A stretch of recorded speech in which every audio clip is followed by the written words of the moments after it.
Este é o primeiro podcast Trivium sobre filmes. O filme em questão é Uma Vida Escondida, do realizador Terrence Malick, que tanto o Bernardo como eu vimos e gostamos. O filme trata de temas profundos, como a liberdade e mantermos-nos firmes nas nossas convicções. Esperamos por isso que achem interessante e que no fim fiquem curiosos por ir ver.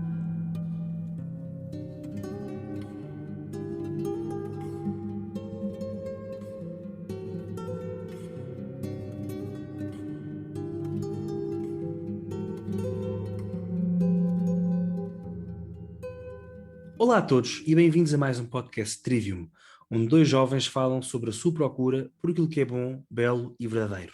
O meu nome é Vasco e comigo está o Bernardo. Então Vasco, boa noite, como estás? Estou ótimo, Bernardo, impecável, e tu também? Também estou muito contente e penso que tu também estás e queríamos nos agradecer o imenso apoio que temos recebido de uma série de pessoas, dos nossos novos seguidores. Temos andado a crescer bastante, tanto no YouTube como no Facebook, como no Instagram, e portanto queríamos agradecer a todos o vosso apoio e pedir que continuem a gostar, continuem a partilhar, que é para este conteúdo continue a chegar cada vez a mais pessoas. Exatamente. Partilhar e subscrever, não é? Gostar, subscrever, são sinónimos.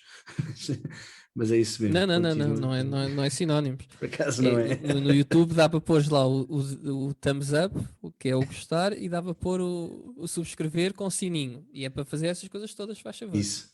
Thumbs up como quem diz polegar para cima. Eh, Mas sim, é isso mesmo, reforço. Faço minhas as palavras do Bernardo, que são aliás as palavras do Trivium, portanto não é preciso fazer minhas as palavras dele.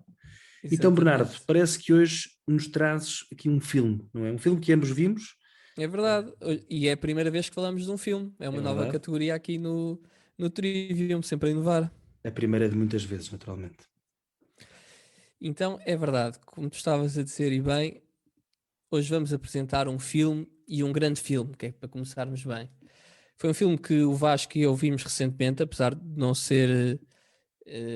Quer dizer, é um filme que é recente, não é um filme dos anos 50, nem dos anos 80, nem nada, mas não é um filme que tenha saído a semana passada ou há 2 semanas.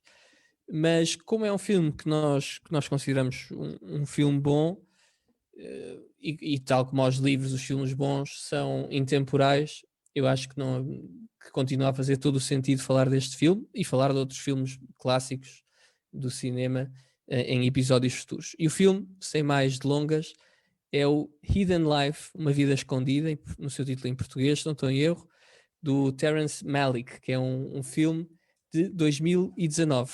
Não é assim, Vasco? Tal e qual. A Hidden Life. É A Hidden Life. A Hidden Não é? Life. A Hidden Life. Bem, a Hidden Life. E perdoem-me o meu inglês e o meu alemão quando eu for falando. O Vasco pode ir corrigindo se quiser. Começando aqui por falar, Vasco, um bocadinho sobre o realizador, não é? O Terrence Malick. Este é o filme mais recente dele, pelo menos penso que ainda não saiu nenhum depois deste, embora se Também não. saiba que ele está, e já vamos falar um bocadinho sobre isso também, que está a trabalhar noutros filmes que já são conhecidos.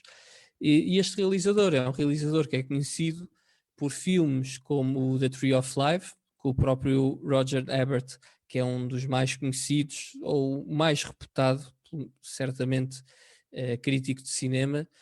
Tem um blog com milhares de seguidores ou milhões, e as suas críticas são usadas por todos os críticos de cinema como benchmark quase.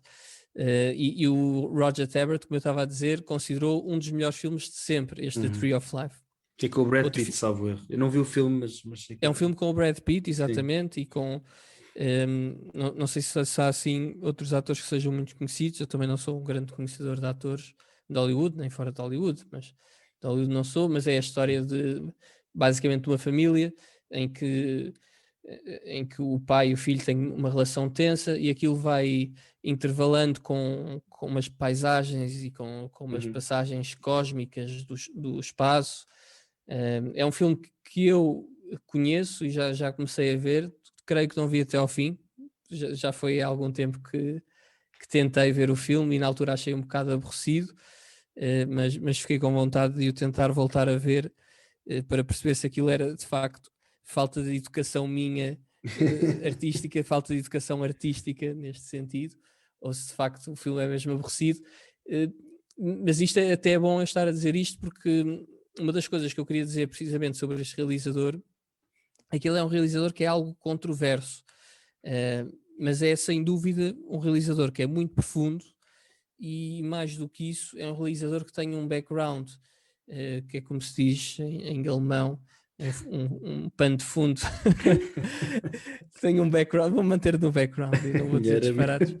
Tem um background académico em filosofia, é um tipo com formação e passou por universidades como Harvard, como Oxford, foi aluno e foi professor do MIT. Portanto, é um realizador, isto para dizer o quê? Que é um realizador que tem uma certa profundidade, um certo conhecimento, um realizador que está treinado para pensar, que é uma coisa que não é assim tão óbvia nos realizadores de Hollywood e de cinema em geral.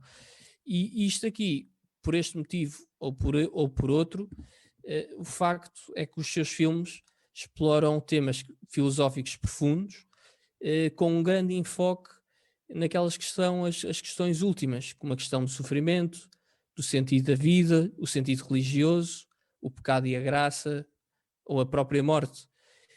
E estas características dele fazem dele um realizador diferente dos outros, um realizador notável, que eu não sei se é cristão ou católico, como é o Christopher Nolan, que também é um grande realizador, e que certamente poderemos vir a falar de filmes dele, porque há muita coisa interessante a dizer sobre ele. Mas no caso de Terrence Malick, eu nem sei se é cristão, mas é evidente que é uma pessoa que se questiona acerca destas questões últimas da nossa existência, Vasco. Sim. E este filme que vamos falar é prova claríssima disto que acabaste de dizer, né? Mas já lá iremos, não, Sim. não vou saltar etapas. Exatamente. E aqui só uma historieta para acabar aqui esta introdução sobre o realizador, que li em algum sítio, já tinha partilhado contigo, mas partilho aqui também com os nossos ouvintes, que depois do Terrence Malick ter visto o filme O Silêncio, do Scorsese, que é um filme de 2016, com base num livro também muito conhecido não quero dizer mal o nome, tu sabes dizer o nome? Acho que é Shisaku Endo, acho eu. Shisaku Endo, não é? Pronto. E é um filme que também tem muito que se lhe diga, agora não temos tempo para falar dele, mas o que interessa é que o Malick viu esse filme e depois certamente tocado pelo filme, porque é um filme que, independentemente do que se possa dizer, é um filme que é um filme intenso. Não sei se tu também o viste ou se já vi. Pronto, há várias coisas a dizer sobre o filme que agora não vamos perder tempo, mas uma coisa é certa, é um filme que é intenso, não é? E que uma pessoa até que não tenha uma boa formação doutrinal, teológica, pode colocar até a fé um bocadinho em jogo, sim, eu diria. Pode abalar. Pode abalar um bocadinho a fé. Não temos daí que ser um filme um bocado perigoso. Sim, não nos centramos no silêncio, porque acho que mais adiante podemos até fazer alguns paralelismos com o filme, que é interessante. Porque aqui, no fundo, o filme que vamos falar, da Vida Escondida, é um bocado quase a antítese, não é? Daquilo que acontece. Exatamente, acaba por ser quase uma antítese. Aquilo que acontece em parte no silêncio. Mas eu gostei muito do filme do silêncio, acho que percebo o que estás a dizer, mas pronto, enfim, avancemos. Mas podias dizer o Malick Não, Salva... ia só contar a história que o Malick, desculpa. depois entanto eu é que peço desculpa porque queria só contar uma história rápida e estava aqui a falar sobre o filme. Entusiasmaste. De facto é uma coisa que é importante falar, mas fica para outra ocasião. Só dizer que ele viu o filme, ficou tocado pelo filme, como é natural que se fique, e entretanto, possivelmente, e escreveu ao Scorsese, o Malick escreveu ao Scorsese a dizer o que é que Cristo quer de nós? A perguntar o que é que Cristo quer de nós, perguntou ele. E entretanto, na sua reflexão filosófica, certamente deve ter chegado a alguma conclusão, e sabe-se que entretanto o Malick está a preparar um novo filme que se chama The Last Planet, que é precisamente sobre a vida de Cristo e que dizem que é a resposta de Malick a essa própria pergunta, de o que é que Cristo quer de nós. E portanto eu estou bastante curioso para ver o que é que vai sair deste filme. Pode ser uma coisa muito boa ou não tão boa, mas estou confiante que será uma coisa boa, espero eu. Eu li só também, por nome muito rápido, uma coisa que li foi que portanto, é sobre a vida de Cristo, mas do ponto de vista das parábolas que isto conta também há de ser interessante por causa disso. Mas veremos quando sair. Exatamente, que é um tema que tem imenso por onde se pegar para fazer um filme, portanto Claro. eu acho que pode ser bastante interessante. Pronto, feita esta introdução aqui um pouco sobre o realizador, acho que agora vale a pena contar, antes de entrar no filme em si, o filme A Hidden Life, para quem não conhece, é um filme que trata a história uma história real, que é a história de um beato católico que se chama Franz Jägerstatter, é assim que se diz, Vasco? Jägerstatter? Eu não falo alemão, mas sim, há de ser alguma coisa assim. Eu sempre vejo o nome dele, faz-me lembrar daquela bebida do. Como é que é? Jagermaster? Como é que é? Jägermaster, exatamente. Jagermaster, pá. Não, mas não Mas tem nada a ver. enfim, aqui é Statter. Mas sim, há de ser alguma coisa desse género. Jägerstatter, pronto. Algum ouvinte que perceba de alemão que me perdoe. Se calhar Mas é é o Beato Jagerstatter. Franz. Se calhar é o Jäger, Jagerstatter. Jagerstatter. Não sei, olha, adiante. Jägerstatter. Mas, Pronto, o Beato Franz. Vamos aqui exatamente. acordar em falar o Beato Franz. O Beato O Franz. Beato, para aqueles que não sabem, Sim, uma pessoa quando morre e tem uma vida de santidade, uma vida de virtude heroica, a Igreja Católica, depois há um processo muito complexo e que analisa cada detalhe da vida da pessoa e que pode culminar na sua canonização, que significa que aquela pessoa, eh, a partir daquele momento, é considerada santa, ou seja, significa que está no céu e pode ser venerada nas igrejas do mundo inteiro. foi o que aconteceu Mas com os antes pastorinhos quando o foi o que Papa Francisco aconteceu veio cá em agora, 2017, exatamente. exatamente, foi o que aconteceu em 2017 com os pastorinhos que foram Exatamente. canonizados. Mas no ano 2000, se não estou em erro, Foi. os mesmos pastorinhos tinham sido beatificados, que é ali um grau entre. Também não quero estar a entrar aqui muito no técnico, na parte técnica das canonizações e das causas dos santos e tudo mais, mas basicamente é antes de ser santo, pode ser beatos, e depois há pessoas que ficam beatos e nem todas acabam por ser canonizados. Os Mas beatos beato são aquele. basicamente é uma Diz. devoção local e os santos, ou os que são canonizados, são uma devoção universal Universal, do mundo sim. inteiro. Mas só para dizer uma coisa, Na Bernardo, ou prática é seja, essa a diferença. a partir de, ou seja, quando uma pessoa é beata, para um católico, tem a garantia de que essa pessoa está no céu. Está Não no céu, é? sem Portanto, dúvida. de beato para cima, ou seja, beatos e santos, são aqueles que nós temos a garantia que estão no céu. Sim, exatamente. Acaba quase por ser uma formalidade na prática. Exatamente. Tem a ver com milagres observados Uhum. e registados. Mas pronto, só para dizer que este Franz então é beato, ou seja, na prática é santo, está no céu e lá está. É bom, este episódio não é sobre isso, mas é bom fazer o enquadramento porque há pessoas que podem não saber. Uh, Há pessoas que estão no céu e que não são santas e não são veneradas na igreja, ou seja, estão no céu e são santas, mas não são santas formalmente, não foram canonizadas, Por certo? isso é que todos os portugueses têm um feriado que se chama Dia de Todos os Santos, no dia 1 de novembro, onde celebramos todos esses santos que não têm nome. Tal e qual. Todos os santos que não têm nome. Que não têm nome, ou Portanto, seja, que têm nome, obviamente, mas que não se sabe que se estão no céu ou não. Desculpa, estou aqui a ser interromper a tua santo, linha. aqui o que eu queria dizer, não, fazes muito bem, mas ser santo, a ideia que eu acho que é importante transmitir são duas vertentes. Ser santo significa a Igreja usa da sua autoridade que foi dada por Cristo para dizer que aquela pessoa está efetivamente no céu, por um lado, mas há outras pessoas que também estão no céu e que não foram canonizadas. E porquê? Para já podem não ter sido conhecidas ou ter sido santos na sua vida privada, na intimidade, etc. E depois não foi analisada a vida deles. Mas os santos, os que são canonizados, são pessoas que não só estão no céu, mas a sua vida é também um exemplo para todos os outros cristãos. E é por isso que a Igreja também usa este processo formal para dizer que esta pessoa está no céu, sim senhor, mas a sua vida é também um exemplo para todos os católicos e todas as pessoas de boa vontade. É isto que significa. Que, como a vida de todos os santos, naturalmente, se uma pessoa é santa e está no céu, é porque a sua vida foi exemplar.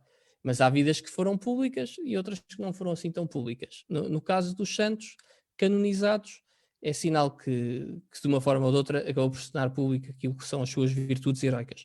Pronto, ponto final nesta conversa, só para enquadrar aqui o que é isto de ser o Beato Franz, porque podia estar aqui a dizer Beato e alguém que não conheça fica a pensar que Beato é porque era Beatolas, não sei. Vasco, estás aí? Beatolas, tipo tu, tipo eu. Tipo nós. Que horror.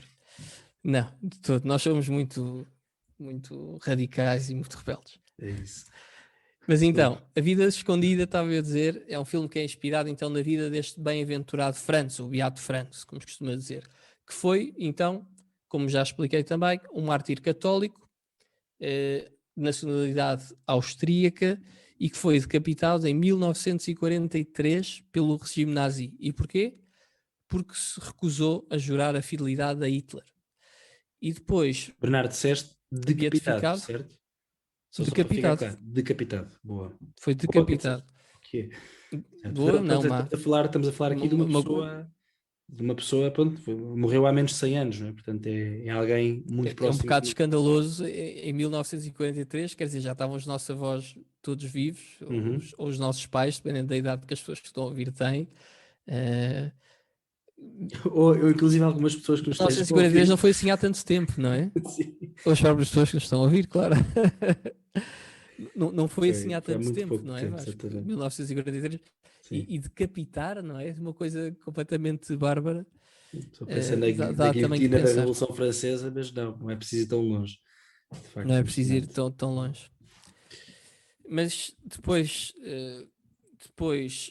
foi beatificado, como eu estava a dizer, pelo Papa Bento XVI no ano 2007. Uhum.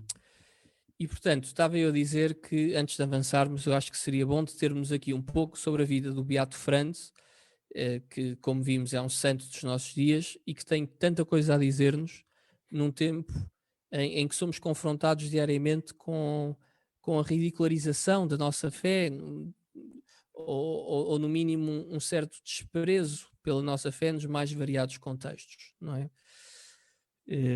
E por isso vamos fazer aqui uma pequena biografia só para enquadrar, e também ao longo da biografia vamos ver algumas coisas que aconteceram na vida do santo e que não estão exatamente retratadas desta forma no filme, que também é uma coisa que é importante logo à partida dizer, é que o filme acaba por ter também aqui um elemento, chamemos-lhe assim, artístico, em que não descreve a 100% ou em todos os detalhes aquilo que foi a vida do Beato Franz. Porque, ou seja, o filme não é uma biografia do santo, é um filme baseado na vida do santo, desculpa, do Beato Franz, é baseado na vida dele, não é tanto uma biografia, mas sim, é o que tu dizes, portanto, há ali alguns traços que no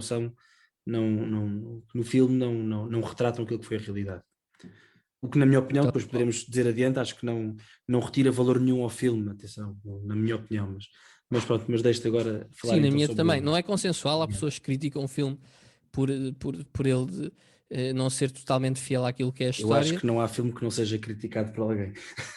Exato, mas é isso mesmo, Vasco, era o que eu ia dizer. Ia sempre desagradar alguém, não é? Exatamente.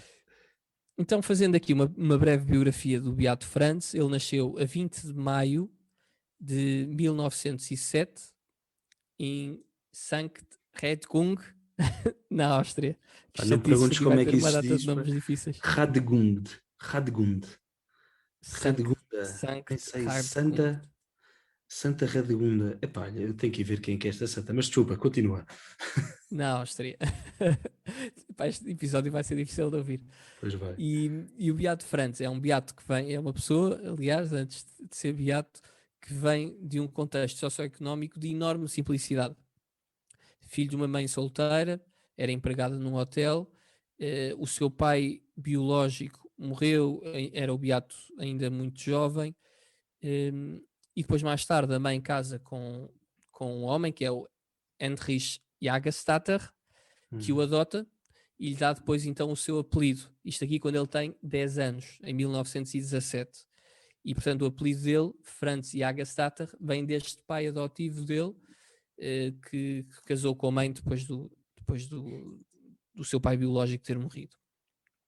O Franz teve a possibilidade de ir à escola daquela povoação e teve uma educação básica, tendo sido muito ajudado pelo seu avô adotivo, portanto pelo pai do Sr. Jagerstatter, que o ajudou a desenvolver um gosto pela leitura. E isto, e até porque estamos no podcast review, não é? O gosto pela leitura não foi um pormenor. Este gosto pela leitura foi depois altamente determinante no seu ato heroico. E já lá vamos. Mas, voltando aqui para a infância e para a adolescência de Franz, a verdade é que Franz, na sua adolescência, terá tido uma fase de rebeldia, assim ao jeito de Santo Agostinho, tendo tido inclusivamente um filho fora do casamento Uma e filha, tendo salvo erro. é uma filha, Acho que é uma desculpa, filha, é sim. uma filha, tal e qual. Teve uma filha antes de casar e foi, pronto, isto aqui hoje em dia não era o que eu vou dizer, não é propriamente um ato de rebeldia, mas na altura era assim uma coisa um bocadinho fora da caixa, que foi a primeira pessoa da aldeia a ter uma mota. Pronto, e a mota estava assim associada a um certo estilo de vida, a um certo estilo, a uma certa rebeldia, uma certa... Pronto, vocês percebem o que é que eu quero dizer. Não é que ter uma moto seja alguma coisa de mal, mas era só para perceberem que ele era assim o Chico Esperto da aldeia, chamamos assim. Não me levem a mal os motards que nos estão a ouvir, porque dá imenso jeito. Depois, como eu estava a dizer, o seu avô foi determinante no gosto pela leitura, ainda mais determinante na sua vida, acabou por ser a sua mulher, a Francisca, que foi a grande responsável pela sua conversão ao catolicismo. Ele casou em 1936, foram de lua de mel para Roma, e foi depois do seu casamento, ou por causa do seu casamento, se quiserem, que Franz começa a crescer na fé, impulsionado e apoiado pela sua mulher, que era uma fervorosa católica, segundo dizem os registros biográficos que existem sobre os dois. E é muito bonito olhar para esta história de um casamento que foi não só belo pelo casamento em si, que só por si já é uma instituição de uma grande beleza, fundar uma família, o contributo significativo que isso é para uma sociedade, mas também foi bom para ele próprio, no sentido em que foi a forma dele alcançar a salvação. Foi através do casamento que ele descobriu a fé e que descobriu, portanto, na prática, um sentido para a vida. E Vasco, não sei o que é que tu achas em relação a isto, mas para mim esta história do casamento e do facto de ele ser um rebelde na adolescência e depois com a mulher ter acabado por converter ao catolicismo e ser tornado num católico fervoroso, a mim emociona-me. Acho que é um exemplo bonito de como o casamento pode ser também um elemento importante para a nossa salvação e que eu não queria deixar de sublinhar aqui. Bernardo, isto é quase a história da minha vida, percebes? Portanto, eu estou 100% alinhado. 100%. Oh Vasco, não me digas que vais acabar decapitado, isso é que não. Pá, isso então logo se vê, não sei. Olha, se tiver de ser. Se continuarmos com esse podcast. Se eles nos apanharem. Depois... Exato. Tanto também não. Mas estava eu a dizer, então ele casa-se, depois do casamento torna-se cristão e é, aliás, torna-se sacristão, desculpa, ele cristão já era, não é? Torna-se sacristão. Não, era o que eu ia dizer, ele torna-se cristão a seguir ao casamento e depois não só é cristão, como se torna também o sacristão lá da igreja, da paróquia lá da vila onde eles viviam. Sim. Começa a receber a comunhão diária e em paralelo tem a sua atividade de agricultor, que era a profissão dele. Depois, durante os anos 30, e isto aqui é que se calhar é um elemento que não está tão presente no filme, durante os anos 30, quando se começa a instalar a moda do nazismo e o nazismo começa a ter seguidores por toda a Áustria, isto é uma coisa que é importante também sublinhar, não é? O o regime nazi, quando apareceu como uma coisa boa. O povo gostava daquelas ideias, o povo queria aquilo, e não só queria, como acabou por ter um poder incrível, e durante muitos anos houve muita gente a apoiar o regime, e é por isso que havia soldados a lutar pela Alemanha nazi. Só uma Mas na coisa, Áustria, Bernardo, deixa-me só dizer diz uma isto. coisa. Tu disseste que o nazi apareceu como uma coisa boa. Deixa-me só fazer uma pequena correção, que eu sei que foi aquilo que quiseste dizer.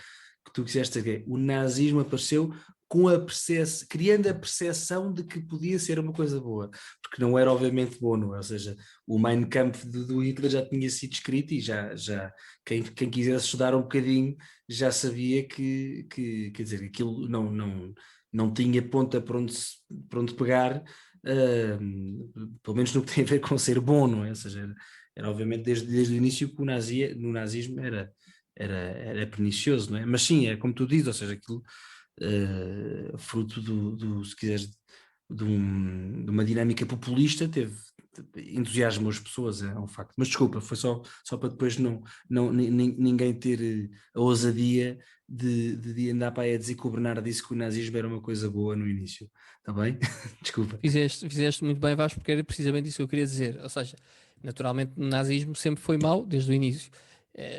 Foi essa percepção da parte das pessoas de que se sentiram seduzidas por aquelas ideias, sem dúvida. Era precisamente isso que eu queria dizer. E isso até ajuda a ilustrar aqui a nossa ideia e a mostrar como o próprio Franz estava um bocado à frente do seu tempo também em relação a isto, que é quando o nazismo começa a ser moda, e começa a ter seguidores por toda a Áustria, como eu estava a dizer, ele começa a meditar sobre questões difíceis, sobre o que é que era o nazismo, o que é que significava isto desta ideologia nazi, e, e, e começou a pensar sobre estas questões. A obediência, o que é isto da obediência à autoridade legítima, e o que é que acontece quando a obediência à autoridade legítima entra em colisão com a obediência a Deus, e a importância da vida terrena em relação a um Deus que deu a vida por nós também. E tudo isto, toda esta filosofia, se quiserem, uma vida perfeitamente normal, ordinária e simples no campo.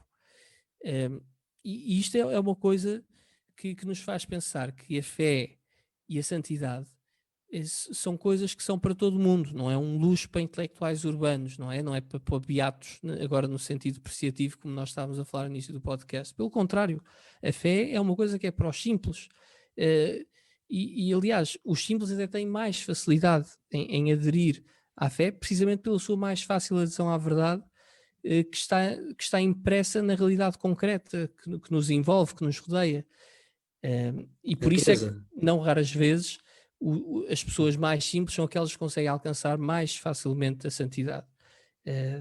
Não é preciso ter um doutoramento ou ser um especialista qualquer em teologia ou o que for para ser santo. Precisa-se apenas viver com verdade e com convicção a sua vida. Vasco, estavas a dizer qualquer coisa, desculpa. Não, tu disseste das pessoas do campo, o contacto com a realidade concreta, disso a natureza, não é? De facto, e é uma coisa que depois veremos adiante no filme, de facto, que todo o filme é filmado ou seja, num contexto de natureza que convida precisamente à meditação, à contemplação, ou seja, a dar-se agradecido, não é? Ou seja, agora também já estou um bocadinho a fugir, mas é muito interessante isso que tu dizes, não é? Das pessoas simples que vivem envoltos em natureza, porventura estarem mais habituados a dar graças a Deus, não é? A dar graças porque percebem que tudo lhes é dado, que eles trabalham, mas que no final do dia tudo lhes é dado.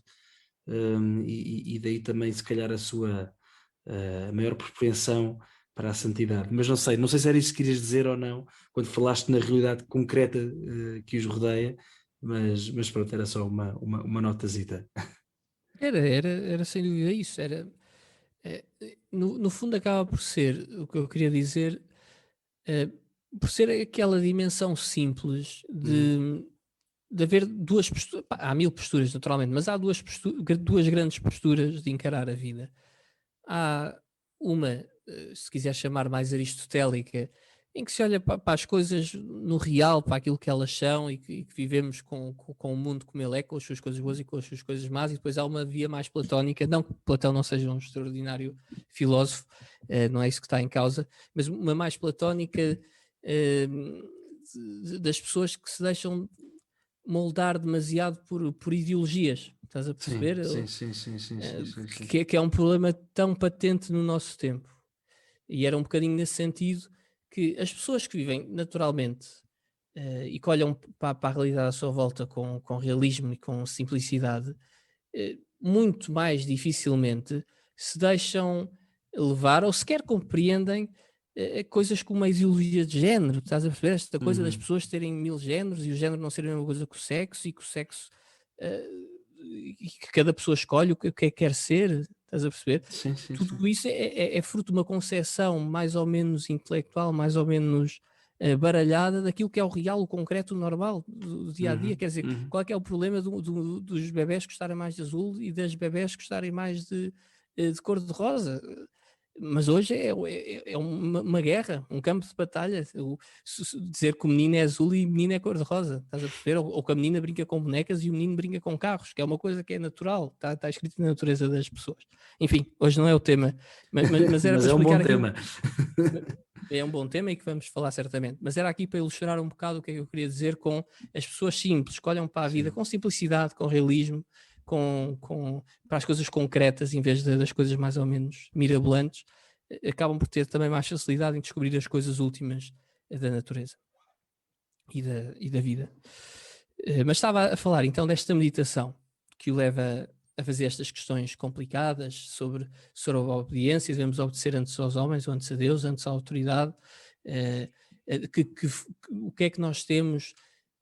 Nós temos certamente de proteger a nossa vida terrena, de ter cuidados naturais com o nosso corpo, com a nossa família e tudo mais, mas até que ponto é que isso tem de ser? Se isso entrar em confronto com a nossa fé, até que ponto é que nós podemos ir? Portanto, toda esta meditação acabou por fazer com que Franz, e esta aqui é outra coisa que também não está no filme, que o Franz seja o único na sua aldeia a votar contra o Anschluss, que foi a anexação da Áustria pela Alemanha nazi. Foi o único da aldeia que votou contra. É uma coisa impressionante. O único da aldeia toda a votar contra.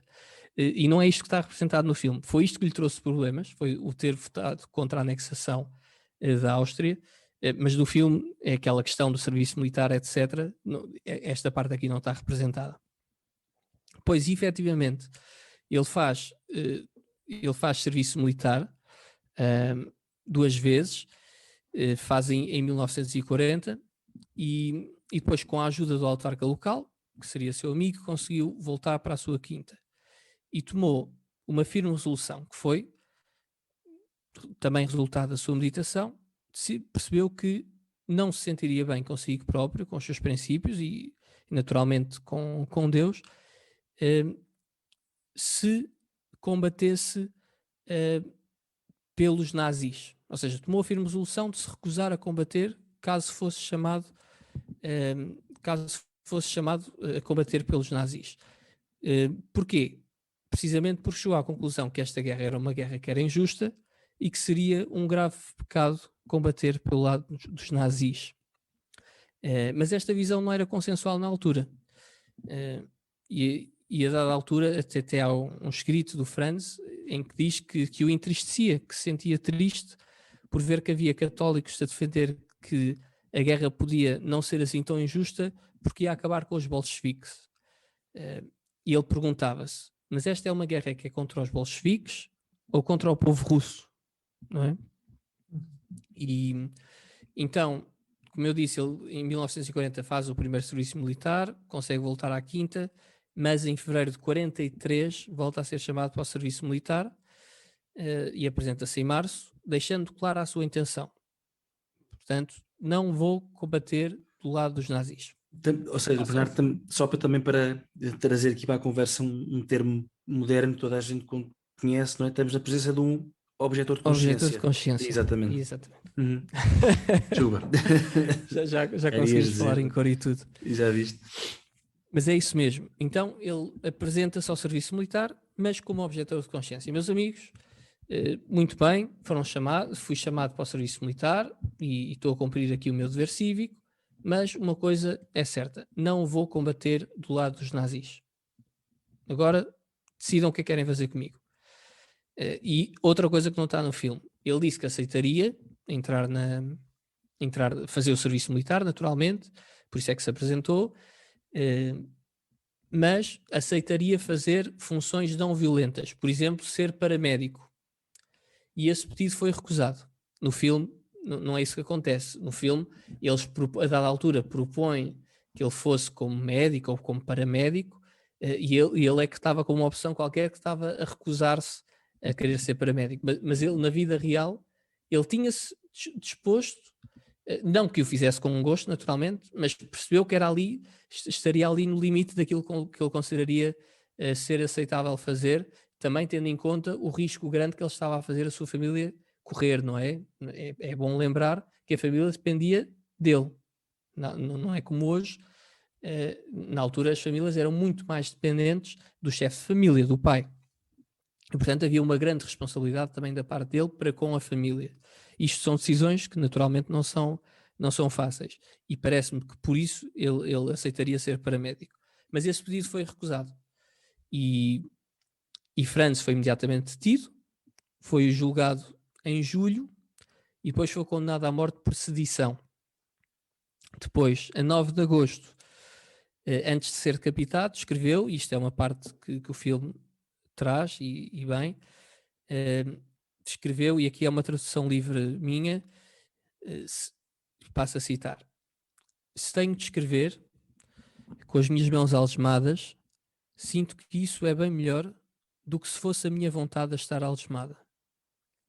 Nem a prisão, nem correntes, nem a sentença de morte conseguem roubar a fé e o seu livre-arbítrio.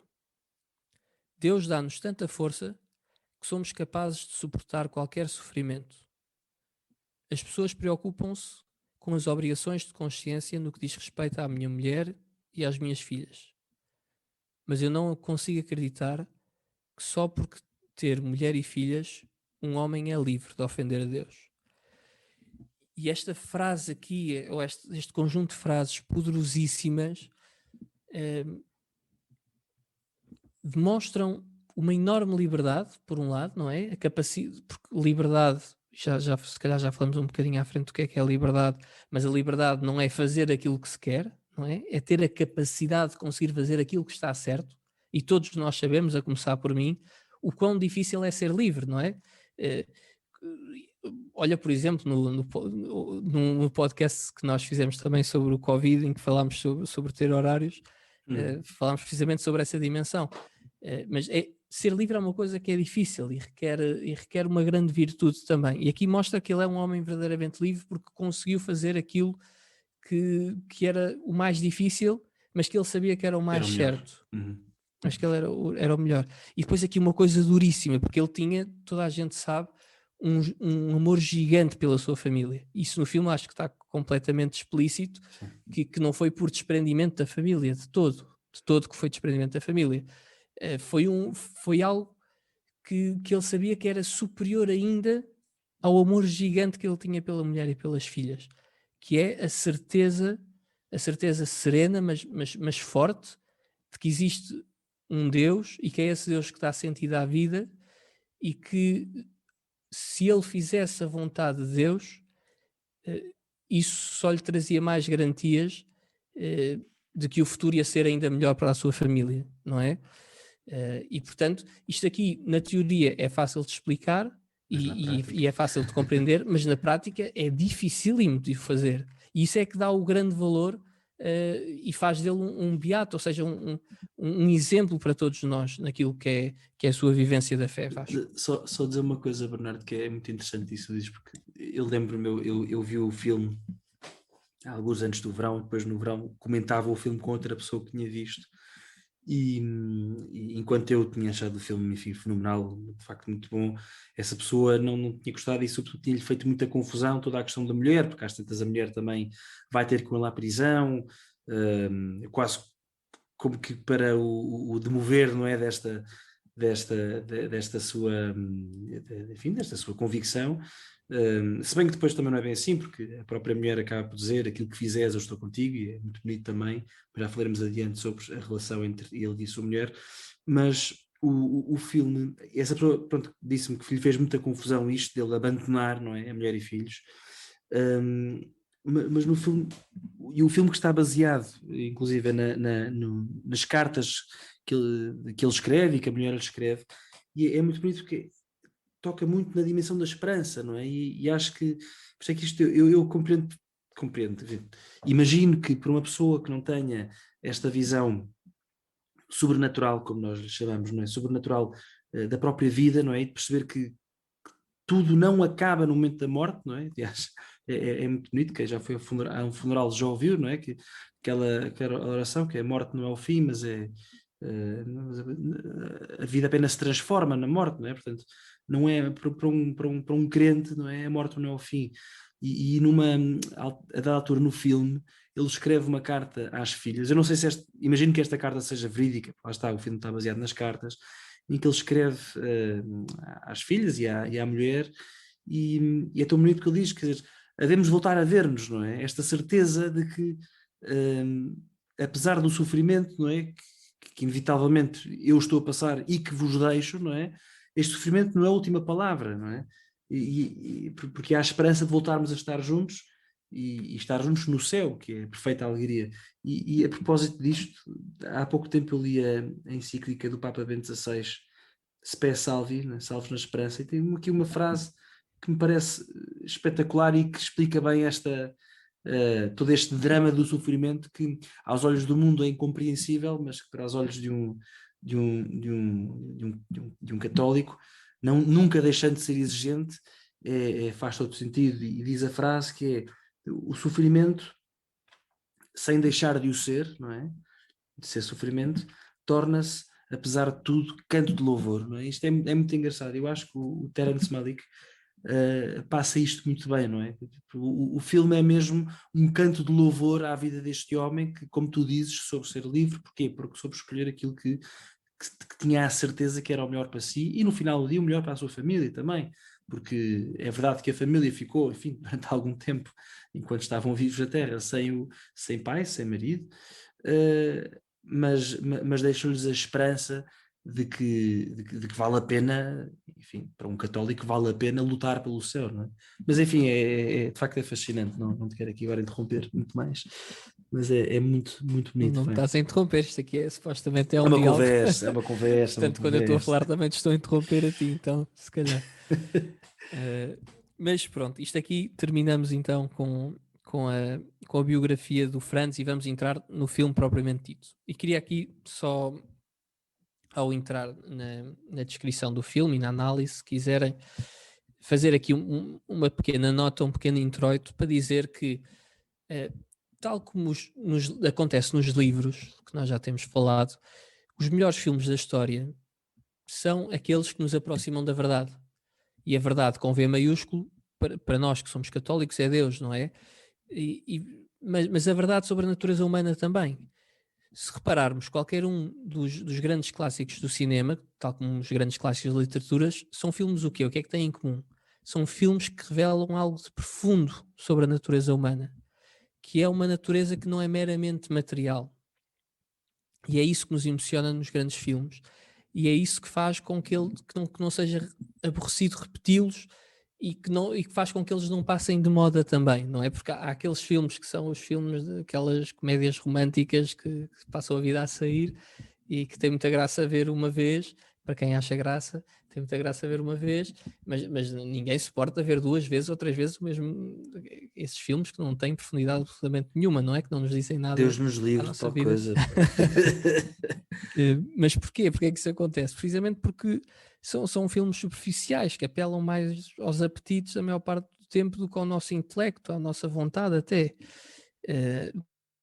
Filósofo, como vocês sabem, eu gosto muito, o Vasco também gosta, costuma dizer, e do meu ponto de vista com enorme razão, que o melhor filme de sempre, e o Peter Cristo até diz que nem sequer é um filme, é uma liturgia mais do que filme, é A Paixão de Cristo, do Mel Gibson. Uhum. que é a história do crime mais horrível, do crime mais violento, do crime mais brutal que a humanidade alguma vez cometeu, mas ao mesmo tempo é a história mais bela, porque foi aquela história que nos libertou. Faz lembrar aquele contexto deu catástrofe do Tolkien, não é, Vasco? Nós temos aí um episódio, mais cedo ou mais tarde devemos falar Irá também sair. sobre Tolkien, e falamos muito desta dimensão de catástrofe, não é? Uma catástrofe positiva, boa, uma boa catástrofe. Uma boa catástrofe. E curiosamente, filmes como este, o Eden Life, A Paixão de Cristo, A Man for All Seasons, que é um filme do Zinman, um filme de 66, sobre a vida do grande São Tomás More, que é um extraordinário santo também da nossa devoção, tanto Vasco como eu gostamos muito, e o filme também é extraordinário. São filmes especificamente cristãos e que, fugindo um bocadinho à regra daquilo que são os filmes cristãos, são filmes extraordinários, porque não é fácil fazer um bom filme, não basta afirmar coisas que são verdade.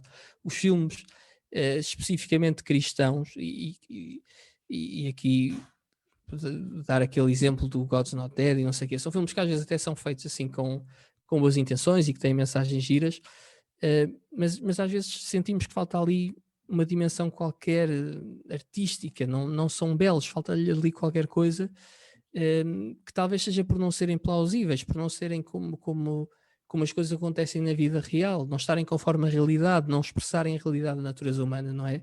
É como o rock cristão, pá. É como o rock cristão. É uma coisa É como o rock horrível. cristão.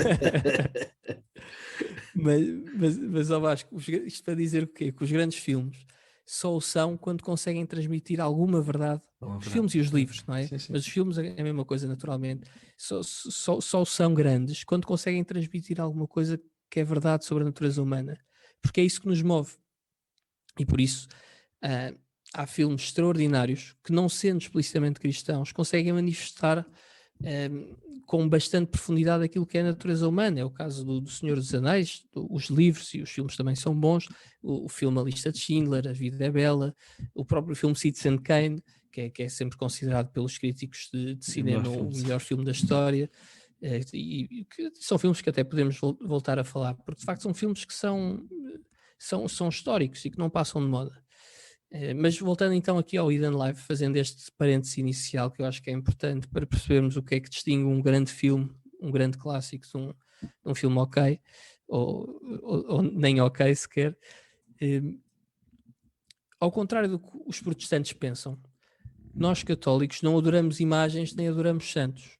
O que nos fascina nos santos e o que nos faz venerá-los é precisamente o facto de se terem configurado de forma tão perfeita com Cristo que, pela sua vida, conseguimos vislumbrar traços da humanidade e da divindade de Nosso Senhor. E por isso, além da componente biográfica, o filme transporta-nos para o belo,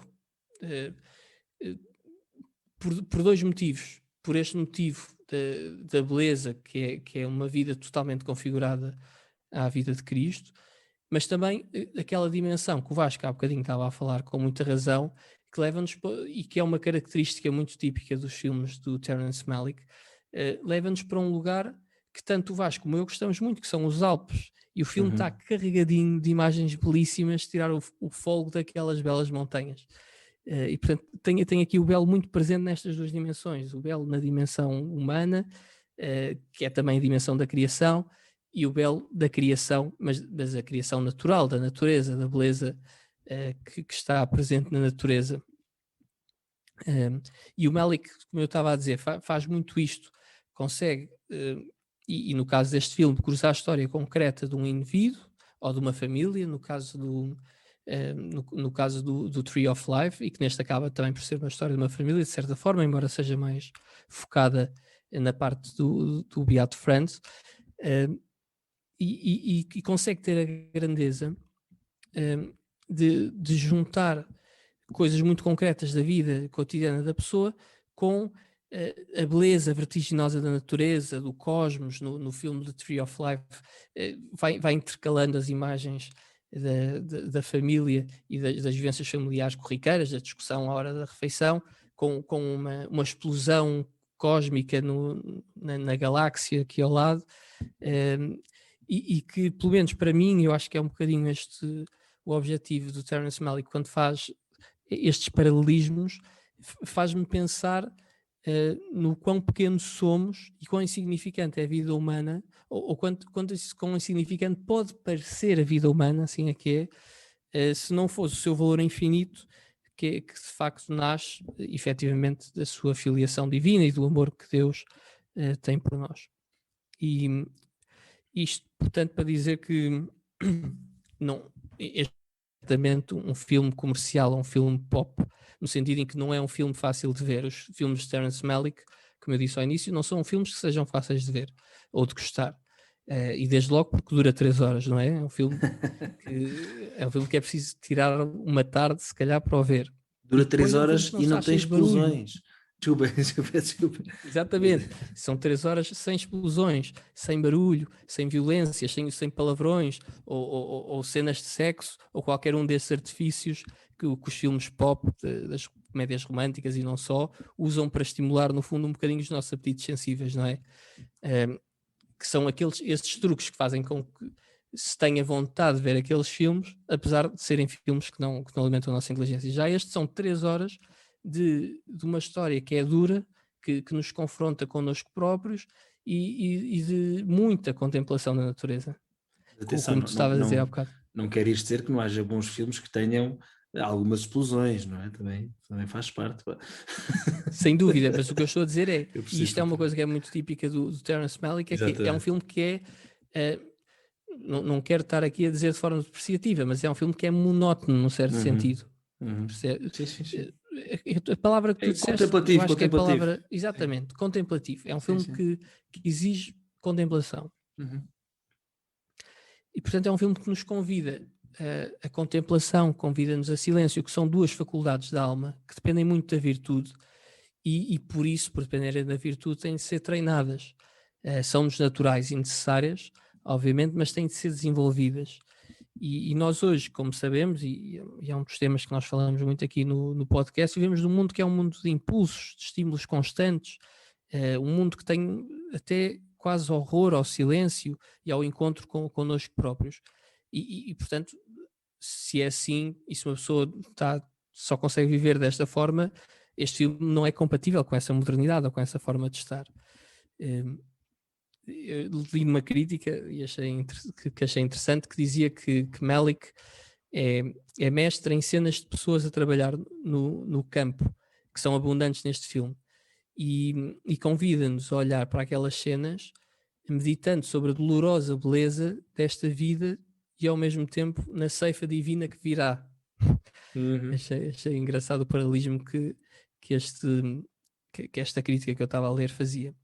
Estava a olhar para aquilo que ao mesmo tempo é duro, não é? O trabalho ao campo é um trabalho que é muito duro, que é muito exigente, mas que é belo, mas que é uma coisa que é bela, e ao mesmo tempo faz lembrar também a ceifa divina que virá. Portanto, tem muito que meditar enquanto estamos a observar aquelas cenas. E noutra nota, diria que o filme podia aprofundar, por outro lado, como já temos vindo a falar, podia sem dúvida aprofundar um bocadinho mais a vida do Franz, até para se perceber, porque não é imediato, não é? Compreender, por exemplo, como é que o Franz do nada decide ser objetor de consciência contra tudo e contra todos, não é? No filme penso que isso não está óbvio, que resultou não de uma obsessão esporádica que surgiu do nada, mas de um estudo profundo que ele fez, de uma meditação grande que ele fez, que o levou a traçar, no fundo, linhas vermelhas quanto àquilo que ele achava que era uma atitude consciente e aceitável. Não sei se tens a mesma opinião que eu quanto a isto. Confesso que mais ou menos. Ou seja, acho que não é assim, teria sido bom, obviamente, teria sido interessante, inclusive, então, talvez haja até outros filmes, eu não sei, sobre a vida deste santo, onde todo esse processo, e ainda bem que tu descreveste, que é importante que saiba, não só de maturação intelectual e espiritual ao longo da vida do Franz Jägerstätter, mas depois também do processo de decisão, seria sempre interessante ver isso acontecer, não é?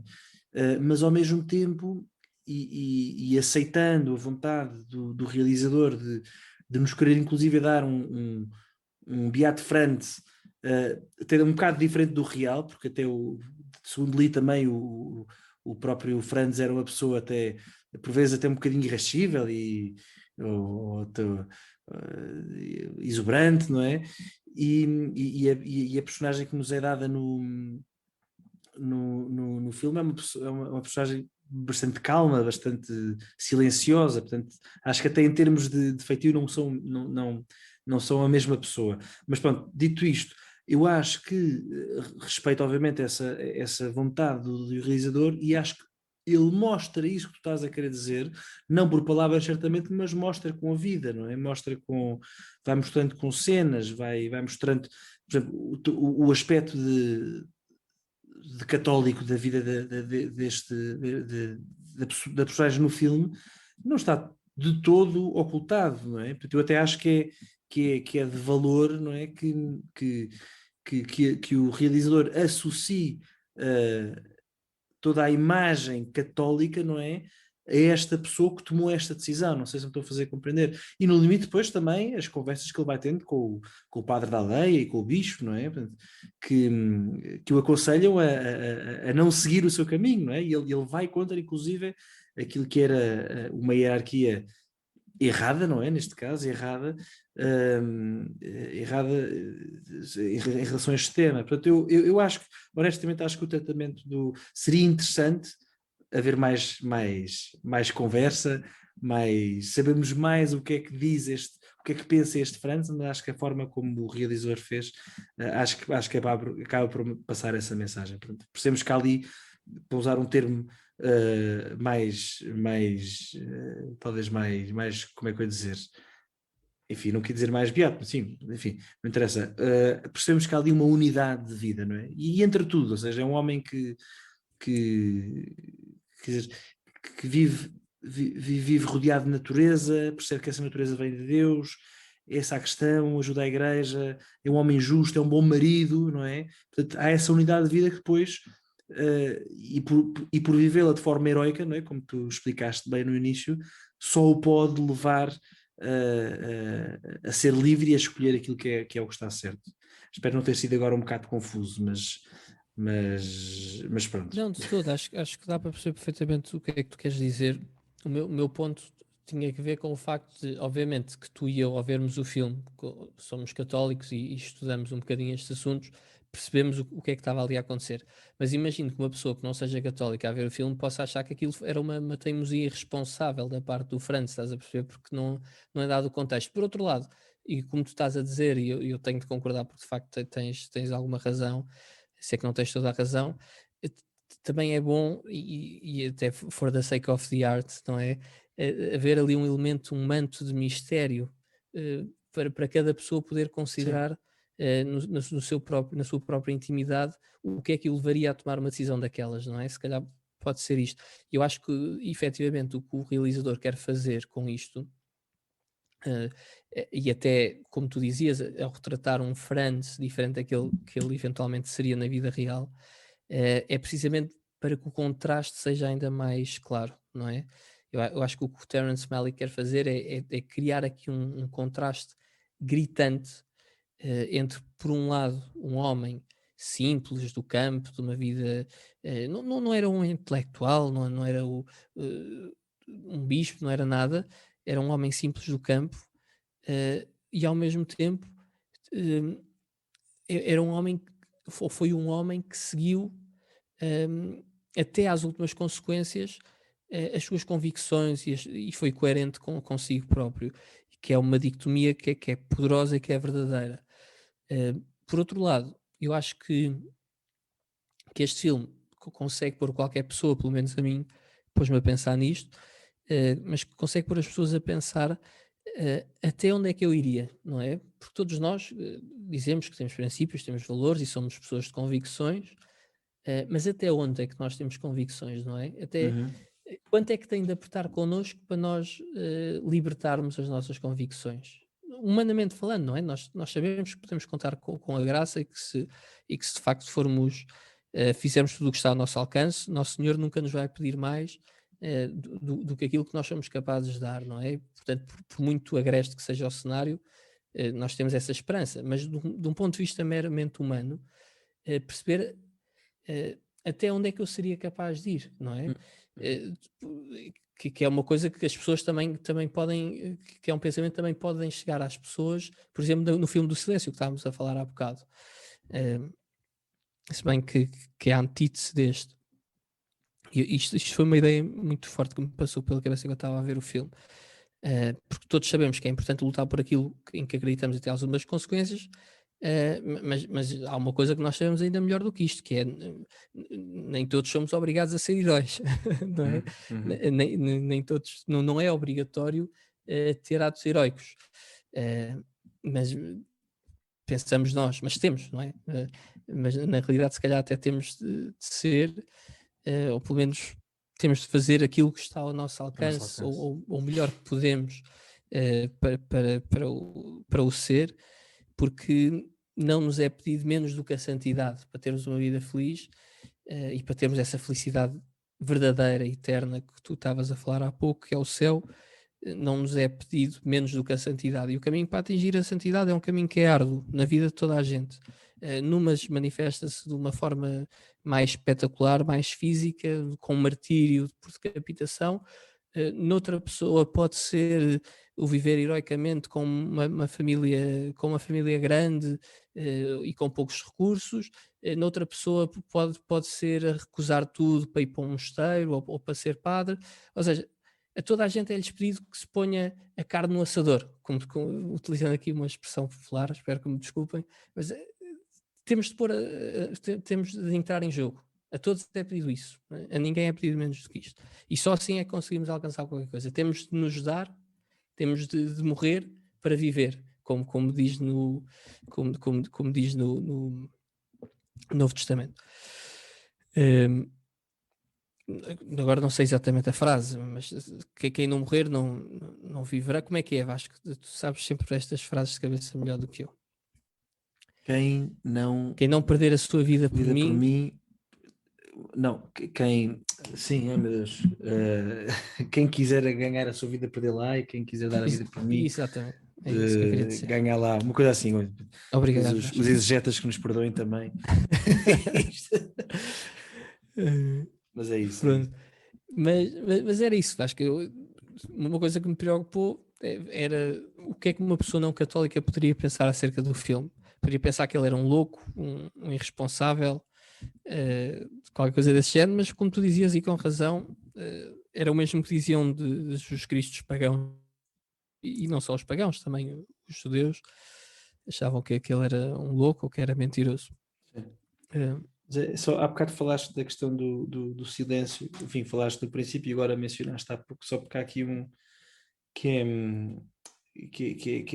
acho que há aqui um tema que é uma falácia do tempo moderno, que é a questão da tolerância, não é? Quer dizer, no filme do Silêncio há um padre que acaba por apostatar, não é? Ou seja, de ter um ato que é de facto contra Cristo, em nome da tolerância em relação ao sofrimento que outros estavam a viver.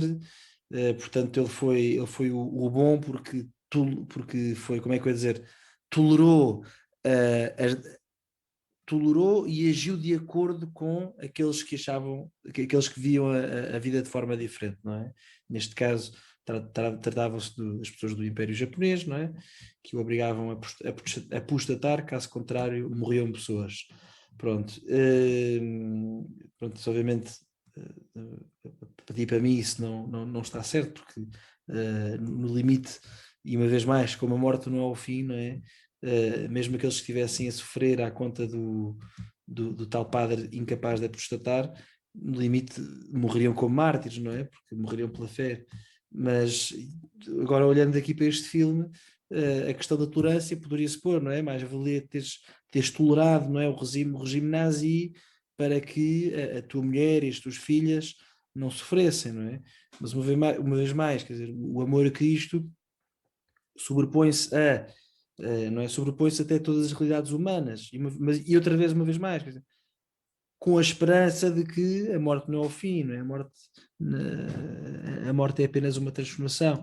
E aliás, naquela citação que tu há pouco mencionaste, Agora deixa-me ver o que é que tenho aqui. Exatamente, eu não consigo acreditar que só por ter mulher e filhas, um homem é livre de ofender a Deus, não é? Isso é uma ideia muito profunda e é uma ideia que choca ao mundo, naturalmente, mas lá está, enquanto que no filme do Silêncio a personagem acha que é possível ofender a Deus, neste filme está claramente, é claro que não é possível ofender, não há nenhuma realidade humana que nos permita ofender a Deus. Isso é uma ideia muito forte, obviamente, mas lá está, quer dizer, por isso é que também somos chamados a ser heróis, não é? Porque estamos diante aqui de algo que é, quer dizer, que é transformador, não é? É transformador, ou seja, que é ou sim ou não, não é? Ou seja, ou seguimos ou não seguimos, não é? Portanto, não há aqui a questão da tolerância, é uma falsa questão, porque é a questão de ser morno, não é? Portanto, mas pronto, desculpa, Bernardo, uma vez mais. Sim, mas eu diria, pegando no que estás a dizer, que se no Silêncio acaba por ser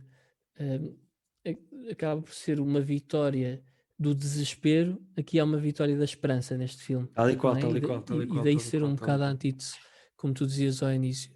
No filme, o que acontece no Silêncio, no fundo, é uma pessoa que a dada altura perde a esperança ou perde a consciência de que a fé não é o fim, mas é o começo da vida verdadeira, e aqui ele conseguiu ir até ao fim com a esperança de saber que fazendo aquilo que estava certo e fazendo aquilo que Deus lhe pedia, um, sendo fiel à verdade até às últimas consequências, literalmente últimas consequências neste caso, que seria a única forma de alcançar o bom, não é? De alcançar a verdadeira felicidade, a felicidade eterna.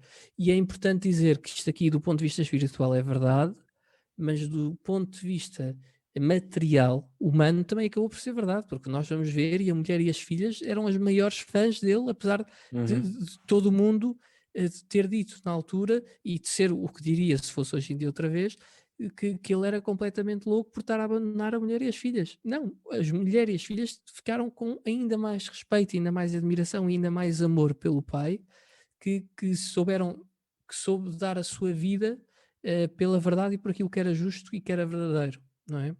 E que não é nada fácil. O que o Vasco e eu estamos aqui a dizer não é de todo que o que ele fez é óbvio que era assim para toda a gente e que se fôssemos nós também o faríamos. O que nós estamos a dizer é que precisamente por sabermos que era o certo e por sabermos que era o mais difícil é que aquilo tem tanto valor, porque senão não servia para nada esta história, não é? Se não tivesse valor, se não fosse difícil, acabava por ser uma coisa banal. Mas por ser altamente contraintuitivo, é que nos tem muito a ensinar. E, portanto, dizendo o filme, para mim, descrevendo o filme em 2 palavras, é um filme que é sobre liberdade, sobre verdadeira liberdade, e liberdade compreendida no seu sentido clássico, e sobre o amor à verdade, não é? Saber amar a verdade, as convicções, os princípios, os valores, até às últimas consequências, e não só enquanto é fácil de o fazer. Não sei se concordas aqui com esta análise. Completamente. Eu acrescentaria só um terceiro ponto que é também, acho que parece-me a mim que é um filme sobre a beleza da vida simples também, não é? Porque ou seja, não é um tema, se quiseres, tão profundo como seria a questão da liberdade, por exemplo, mas acho que ao longo do filme há uma grande ênfase na beleza da vida simples, na beleza da vida de casado, da vida do matrimónio, da família, né, que acho também que pelo menos me toca muito e aliás é o que torna a questão da liberdade tão crítica e até tão chocante, não é? No bom sentido, porque precisamente é a liberdade também no final do dia de conseguir abdicar desta boa vida simples, não é? Para servir aquilo que é a sua fé, não é? Não sei se estás de acordo, mas acho que esta questão da vida simples também é boa, não é? É boa, ou seja, é mais uma nota importante deste filme. Muito bem. fechamos então o filme e agora para terminar assim, de uma forma um bocadinho mais leve também, tínhamos preparado aqui algumas curiosidades, queríamos partilhar convosco. Vasco, não sei se queres ser tu agora a falar um bocadinho destas curiosidades que nós tínhamos aqui preparadas. Posso sim.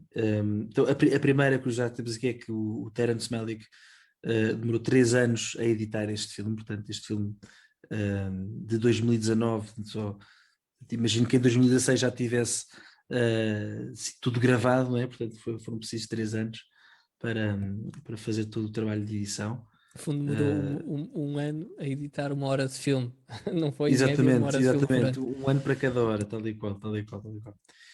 Bem, isto nunca se sabe, eventualmente ele haveria de ter outras coisas, outros projetos a correr em simultâneo, ou não, mas, mas pronto, 3 anos ainda assim é muito tempo. Depois outra coisa que é, de onde é que vem o título A Hidden Life, e vem, é a última frase do romance de George Eliot, Middlemarch. O romance Middlemarch de George Eliot. E posso ler aqui muito rápido, porque é uma frase muito bonita. É a mesma frase com que termina este romance.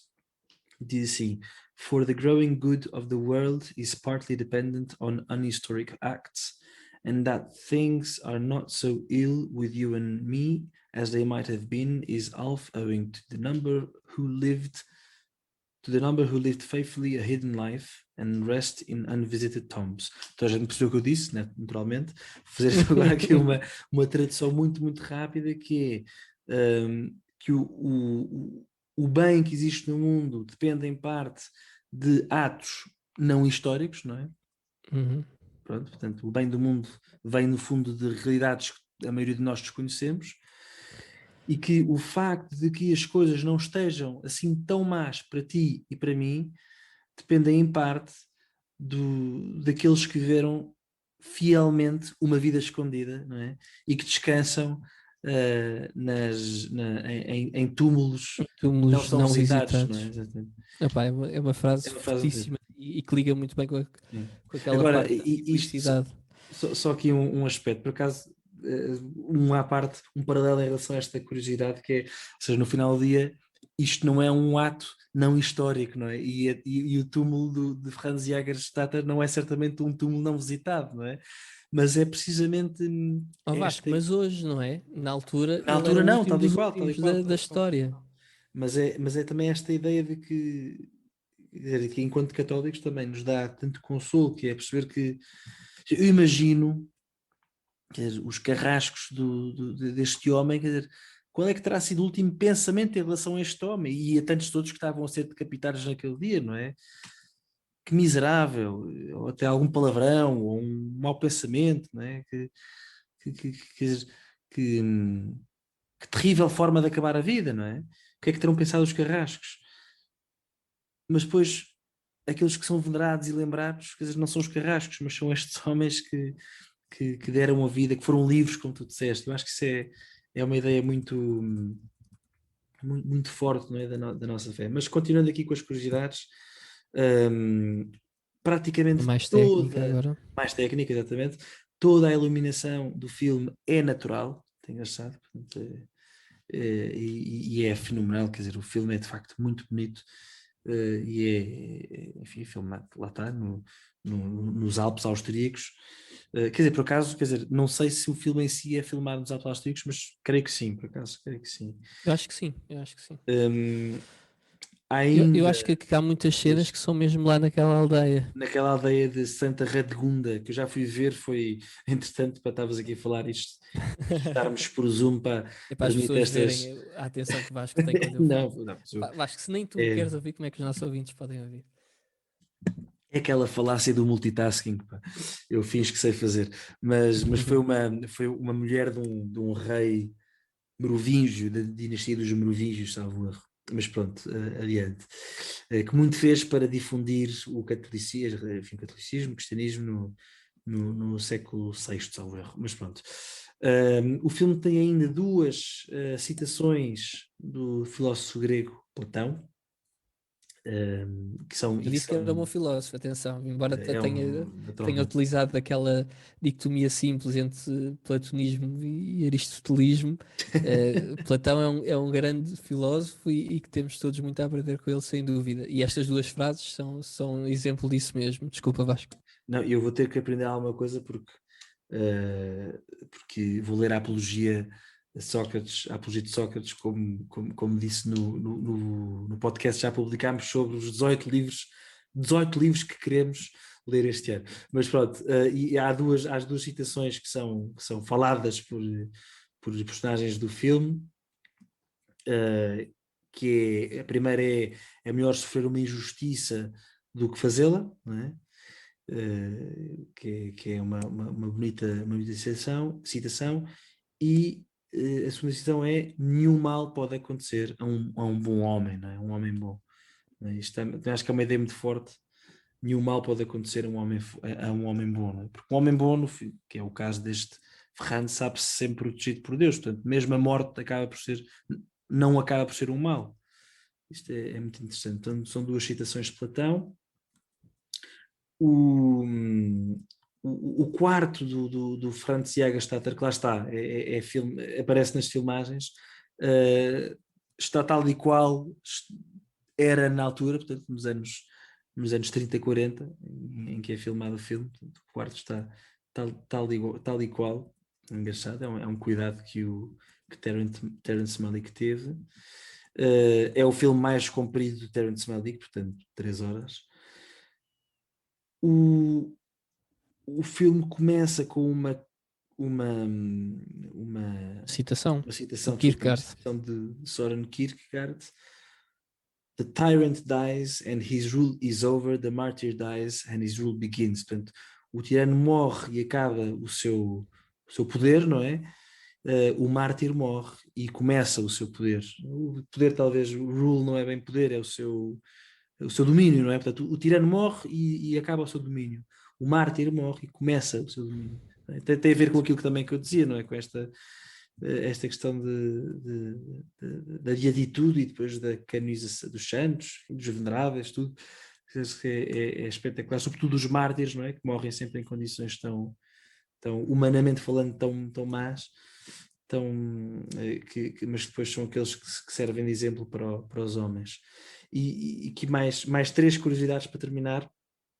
Em 1944, aquele que foi o principal juiz no caso de Franz, foi-lhe solicitado que condenasse três padres, tal como tinha condenado Franz, não é? E ele escolheu, em vez disso, suicidar-se, não é? Obviamente não estamos aqui a fazer a apologia do suicídio, mas... Não, de todo. Acabou por acabou por cair no desespero também. No desespero, tal e qual, é exatamente isso que eu ia dizer. É questão do no silêncio, mas em moldes diferentes. Exatamente.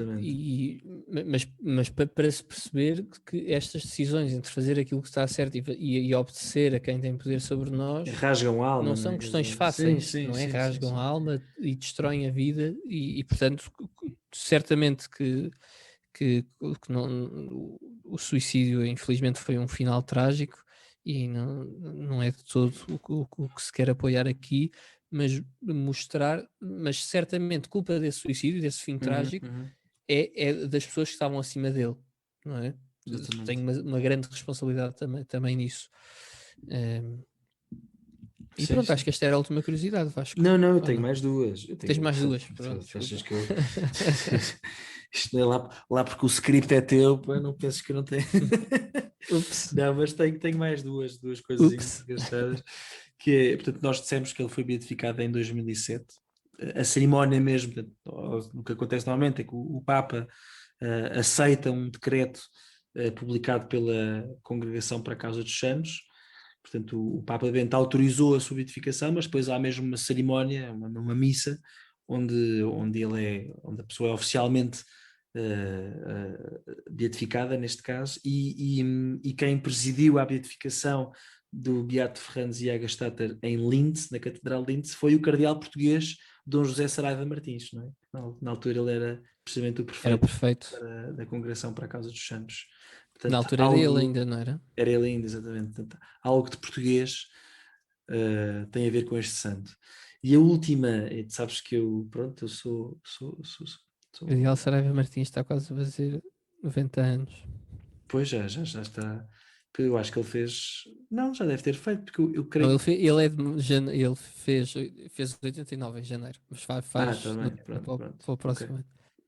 Mas a última curiosidade, não é bem curiosidade, o filme tem uma banda sonora bonita, sabes que eu gosto muito de música, mas há uma. Nós, Há Vasco, nós gostamos, não é só eu tu, eu sei, também desculpa, gosto. Não, Bernardo, é não que é sei assim, tanto de música como tu e como o António Capela, que nos faz passar vergonhas. Um abraço ao António Capela. um abraço, António.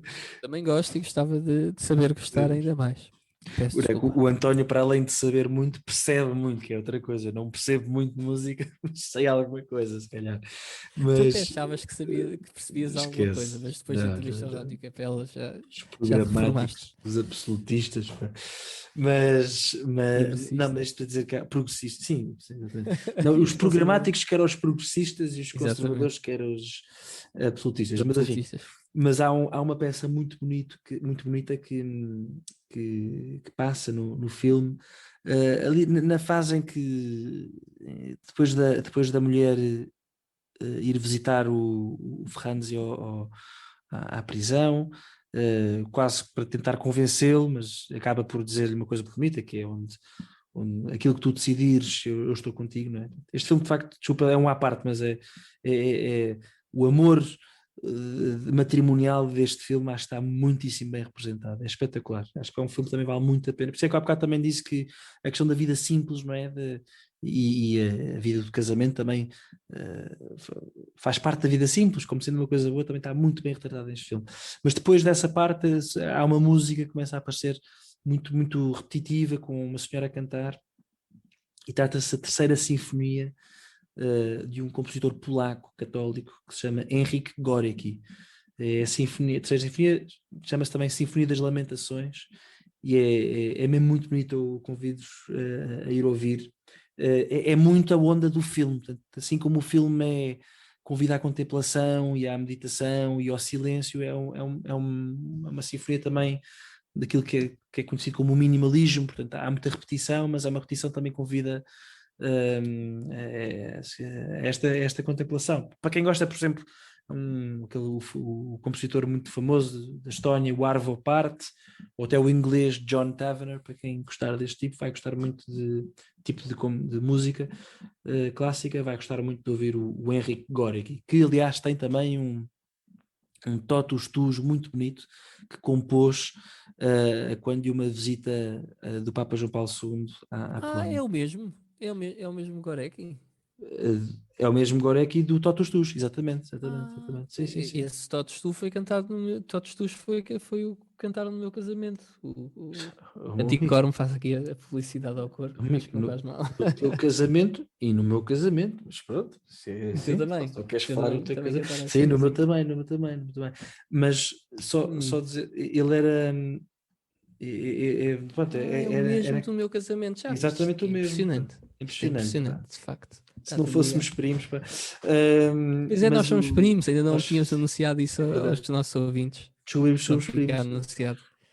Um avô do Bernardo é primo afastado da minha avó, portanto é muito engraçado. Mas já esta Sinfonia das Lamentações é muito bonita, pá, porque aquilo são em três andamentos e cada andamento é cantada e tem uma frase de histórias verdadeiras, e no segundo andamento a frase é de foi uma frase que foi encontrada numa cela de Auschwitz. E é muito bonita. Agora não sei qual é que era a frase, porque eu tinha lido, já devia ter aqui pronta para dizer, mas não tenho. Mas pronto, enfim, Dizes isto que para é dizer bonito que e nem sequer sabes qual é que é a frase. As a pessoas ficam a frase pensar que és aldrabão. também, enfim, todos nós temos um bocadinho de aldrabão em nós. Deixa eu Não. ver, pá. Isto é uma vergonha, Espero que pá, não. ir ao Wikipédia, pá, enquanto estou a falar num podcast, mas as pessoas, pá, também já está a acabar. Pois aproveitem enquanto isto for podcast, porque depois quando for com vídeo já não dá tanto jeito para fazer essas batatas. Pois não, pois não. Isto se um dia fizermos vídeo, não é? Para isso Olha, exatamente. precisamos ter Olha, patrons. é assim, a frase do segundo andamento é bonita, é: oh, mãezinha, não chores, não é? Mama, acho que é a mãezinha. Oh, minha mãe, não chores. Imaculado, Rainha Imaculada do Céu, tu apoias-me sempre, não é? Tu apoias-me sempre. É muito bonito, pá. Escrito por E essa era uma a frase pessoa que foi encontrada em Auschwitz. encontrada em Auschwitz, exatamente. Por acaso, mentira, não foi Auschwitz, ainda bem que estou no Wikipedia, pá. Foi numa prisão, numa cela numa prisão da Gestapo, da Gestapo, exatamente. Não sei o que é que tinha a coisa de Auschwitz, mas pronto, foi numa prisão da Gestapo. Que é do regime nazi. Pronto, Pois é, do regime nazi, exatamente. Mas pronto, enfim, tinha que fazer esta referência ao Henrique Górica e convido-os também a ouvir a terceira sinfonia, Sinfonia das Lamentações. E é isto, um filme, E é isto. Hidden Life, um filme que é sobre a beleza do matrimónio, sem dúvida, a beleza da contemplação, do silêncio, mas também a beleza, sem dúvida, mas uma beleza mais dura, de saber ser verdadeiramente livre e ser verdadeiramente fiel àquilo que é a verdade e que são as nossas convicções, porque só assim podemos viver uma vida que é feliz e com as suas dificuldades, naturalmente, como todas as vidas. Acho que esta é a mensagem que este filme nos deixa e que, portanto, tanto o Vasco como eu convidamos toda a gente a ver e a partilhar connosco também as vossas opiniões, se quiserem. Sim, e cada vez mais toda a temática da objeção de consciência será cada vez mais importante na nossa vida. Acho que não há dúvidas quanto a isso. Mas pronto, este foi mais um podcast Trivium. Não se esqueçam de tocar like e de subscrever e partilhar o nosso podcast. Tem os links para as nossas redes sociais na descrição do vídeo. Mas acima de tudo, que as vossas vidas sejam uma procura por aquilo que é bom, belo e verdadeiro. Deixa-me dizer melhor, que as vossas vidas escondidas sejam uma procura por aquilo que é bom, belo e verdadeiro. Até à próxima. Adeus.